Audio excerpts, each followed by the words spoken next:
কি হইছে আব্বা কি হইছে আমি আর বসে আমার লগে যাব না কি কিসের নিগা আমি কোনো কিছু চাইলে পরে আমারে কি দিতে পারে না তাহলে আমার কাছে থেকে কি করব আমি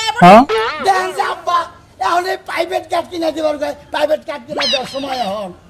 তুই প্রাইভেট কার কিনে দিবার কষ্ট কিসের নিগা প্রাইভেট কার কিনতে টিহা নাকবো না তোর একটা কথা কই প্রাইভেট কারের কথা তুই চিন্তা করিস না দুলাভাই দিবনি যখন টাকা পাবো তখন দিব আমি 7 দিনের কথা কই আইছি ওদের মান্নাত পার পড়ে না কি না হালে দিলে আমার সোনা থাকবো আমি যামই না লাগে তার সাথে বাইতে থাকবো তুই একটা দেখ করে কষ্টে আচ্ছা আচ্ছা বাবাজি হ্যাঁ আসলে আমার মেয়েটা খুব বেশ তুমি এটা কিছু কিনে দিও বলা থেকে বুঝিয়ে নিয়ে বুঝাবো তো এই গাড়ি কেনার সামর্থ্য আছে আমার আর এত টাকা আছে আর গাড়ি কি 2-4 লাখ দুলাভাই হ্যাঁ আমরা একটা বুদ্ধি